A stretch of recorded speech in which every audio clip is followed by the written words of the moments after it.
बिस्मिल्लाहिर्रहमानिर्रहीम। अस्सलाम वालेकुम नाज़रीन, अपनी नेक्स्ट वीडियो के साथ आपको वेलकम करता हूँ। उम्मीद है आप सब खैरियत से होंगे। चलते हैं आज की अहम न्यूज़ की जानिब। सबसे पहले बात करेंगे कोरोना ताज़ा तरीन वैक्सीन, लॉकडाउन और वैक्सीन पासपोर्ट के बारे में जो नई अपडेट्स हैं उसके बारे में। उसके बाद अंग्रेज़ो मिनीमा बिताल के बारे में अहम खबरें और कुछ मालूमात है जो आप लोगों के साथ शेयर करूँगा। स्पेन के दो नए आने वाले कानून जिससे काफ़ी ज़्यादा लोग जो है वो अफेक्ट हो सकते हैं। आखिर में बात करेंगे क्या अरेगो सोशल के कानून में तब्दीलियाँ होने जा रही हैं। अगर होने जा रही हैं तो कौन सी मतवक्की तब्दीलियाँ, इस पे बात करेंगे। सबसे पहले तो आप लोगों के साथ शेयर करता चलूँ इस वक्त कोरोना की सूरत हाल। अगर हम सबसे पहले स्पेन की बात करें तो स्पेन की काफ़ी कंडीशन बेहतर है। वैक्सीन काफ़ी स्पीड के साथ लगाई जा रही है जिसकी वजह से डे बाय डे केसेस जो हैं वो गिर रहे हैं। लेकिन जो पुरानी केसेस हैं उनकी वजह से हॉस्पिटलों में अभी तक कंडीशन बहुत बेहतर नहीं है, कंडीशन काफ़ी ख़राब है। और स्पेशली उन हॉस्पिटल्स में जहाँ पे कोरोना वार्ड बनाए गए थे वहाँ पे बेड्स की कमी है जिसकी वजह से नए आने वाले मरीज़ों को भी परेशानी दरपेश है। लेकिन नए मरीज़ जो हैं उनकी तादाद दिन ब दिन काफ़ी कम हो रही है। अगर बात करें यूरोप की तो यूरोप इस वक्त काफ़ी परेशानी में मुब्तला है। उसकी वजह यह है कि 3 यूरोपीय ममालिक में इंडियन वायरस निकल आया। इंडियन वायरस में सबसे ज़्यादा ख़तरा ये है कि ये जो वैक्सीन इस वक्त लोगों को लगाई जा रही है, ख़दशा ये ज़ाहिर किया जा रहा है कि ये वैक्सीन जो है कारआमद नहीं है इस वायरस के लिए, क्योंकि ये वायरस काफ़ी ज़्यादा पावरफुल है और ये वायरस उन दूसरे 3-4 वायरस जो ऑलरेडी दुनिया में मौजूद है उनमें से काफ़ी मुख्तलिफ है और काफ़ी ज़्यादा इसमें तेज़ी पाई जाती है। यही वजह है कि ये वायरस के बारे में काफ़ी ज़्यादा खौफ भी पाया जाता है। 3 ममालिक सबसे पहले बेल्जियम में निकला था, उसके बाद यूनान में आया और अब स्विट्ज़रलैंड में भी कुछ केसेस सामने आए हैं। जिसके बाद इन तमाम ममालिक ने पाबंदी लगाने का फ़ैसला किया है इंडिया पे डायरेक्ट फ़्लाइट्स पे।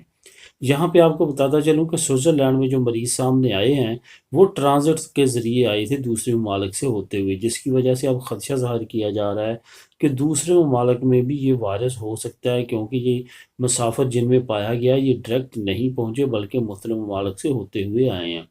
इस वजह से ये ख़तरे की अलामत है और इस वजह से यूरोप में काफ़ी ज़्यादा ख़तरा पाया जाता है। उधर बरतानिया में भी इसके काफ़ी मरीज़ हैं और दिन ब दिन बढ़ते जा रहे हैं।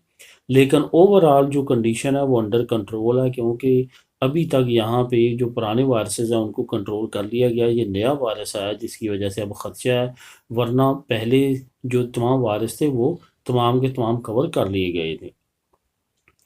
अब यहाँ पे जहाँ तक बात है दुनिया की, दुनिया में इस वक्त एक ही मुल्क है जो सबसे ज़्यादा अफेक्टेड है, वो है इंडिया। इंडिया में हालात बदतदरीज जो हैं वो ख़तरनाक हैं। अभी तक वहाँ पे 3.5 लाख पौने 4 लाख 24 घंटों के अंदर अंदर मरीज सामने आ रहे हैं। वहाँ पे वेंटिलेटर्स, ऑक्सीजन, वैक्सीन, मेडिसिन, इस तरह की और काफ़ी चीज़ों की कमी है, जिसकी वजह से काफ़ी ज़्यादा हालात जो हैं वहाँ पे ख़राब है। ख़ास तौर पे अगर शहर लखनऊ की बात करें, वहाँ पे हालात सबसे ज़्यादा ख़राब हैं, जहाँ पे बहुत ज़्यादा लोग जो हैं अफेक्टेड है। बेड्स ना होने की वजह से, अस्पतालों में जगह ना होने की वजह से लोग फुटपाथों पे लेटने के लिए मजबूर हैं, रिक्शों के अंदर, गाड़ियों के अंदर, और वहीं पे उनको ऑक्सीजन मुहैया की जा रही है जिन तक पहुँच रही है, वरना ऑक्सीजन की बहुत ज़्यादा कमी जो है वो सामने आ रही है। यहाँ पे आपको ये भी बताता चलूँ कि दुनिया के काफ़ी ममालिक ने इंडिया को हेल्प करने के लिए, मदद करने के लिए ऐलान किया है, जिसमें बरतानिया है, अमेरिका और यूरोपीय यूनियन है। इन्होंने वेंटिलेटर्स देने का ऐलान किया और साथ-साथ कुछ बाकी जो अद्वियात और बाकी आलात हैं वो भी मुहैया करने का ऐलान किया है। पाकिस्तान ने पहले ही इमदाद के लिए ऐलान कर दिया, लेकिन इंडिया की तरफ से अभी तक उसका कोई भी रिस्पॉन्स नहीं आया। अब बात करते हैं लॉकडाउन के बारे में। लॉकडाउन नरम होने हो चुका है स्पेन में। स्पेन में अब 9 मई को मज़ीद जो है वो रिस्ट्रिक्शंस ख़त्म हो जाएंगी। यूरोप में भी मेन ममालिक ने तमाम ने ख़त्म कर दिया है। इटली ने भी तमाम रेड जोन को येलो जोन में कन्वर्ट कर दिया और हालात काबू में आ रहे हैं। वैक्सीन पासपोर्ट भी आने तक करीब तमाम ममालिक जो है वो इशू करना शुरू कर देंगे, जिसके बाद आज़ादाना तौर पर आप यूरोपीय यूनियन के अंदर घूम सकेंगे सैर तफरी के लिए, सियाहत के लिए। इसका मकसद इन गर्मियों में सियाहत को फ़रोग देना है यूरोपीय यूनियन में। अब बात करते हैं ग्रीसो मिनीमा बिताल के बारे में, कुछ नई इन्फॉर्मेशन की, खबरों की। काफ़ी ज़्यादा आप लोगों के कमेंट्स भी आए इस पे। सबसे पहले तो ये कमेंट बहुत ज़्यादा आता है कि कौन लोग अप्लाई कर सकते हैं। ये वो लोग अप्लाई कर सकते हैं जो जिनकी इनकम 16,000 से कम है। इंडिविजुअली पर्सन की अगर फैमिली मेम्बर्स के साथ अगर 32,000 से कम है तो वो अप्लाई कर सकते हैं। इसमें कोई भी प्रॉब्लम नहीं है। अगर आप कोई भी काम कर रहे हैं, आप एरते पे हैं, आप पारो पे हैं, आप अयूदा में हैं, लेकिन आपकी 2020 की इनकम जो है वो इससे कम रही है, तो फिर आप लाजमी तौर पे अप्लाई करें और आप अप्लाई कर सकते हैं। यहाँ पे आपको ये भी बताता चलूँ, पिछले साल की तरह अगर आपको कोई कहता है कि आप अप्लाई करें, आपकी बेशक इनकम 16,000 से ज़्यादा है, तो बिल्कुल अप्लाई ना करें, क्योंकि आपको नहीं एलिजिबल ठहराया जाएगा जैसे पिछले साल में हुआ।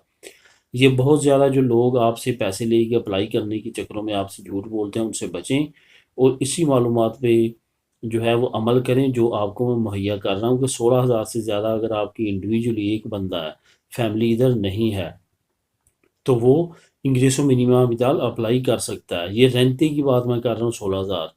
अगर आपकी 32,000 से कम है और फैमिली आपके साथ है, तो तब भी आप कर सकते हैं। अगर 32,000 से ज़्यादा आपकी इनकम है 2020 की, तो आप नहीं कर सकते, आपको नहीं मिलेगा। इसके बाद सिपे की जो है वहाँ पे सुविधा सोशल में आपने इसको अप्लाई करना है, ये कन्फर्म है। अभी से आप जो है ये कर सकते हैं। मालो अपनी डॉक्यूमेंटेशन अपना रेंता वगैरह करवाएं, डिक्लेयर डिजिटल सर्टिफिकेट लाजमी तौर पे निकलवा लें, क्योंकि अगर रश ज़्यादा हुआ सीपी में डायरेक्ट सीटे पे आप ना जा सके तो आप कम से कम ऑनलाइन खुद अप्लाई कर लेंगे। इस वजह से आप डिजिटल सर्टिफिकेट को भी निकलवा लें। आगे बात करते हैं स्पेन के दो नए कवानीन के। स्पेन दो नए कवानीन पे अमल करने जा रहा है जिसको इम्प्लीमेंट अनकरीब कर दिया जाएगा। एक तो है इलेक्ट्रिक मोटरसाइकिल, जिनको अनकरीब जब्त करना शुरू कर दिया जाएगा।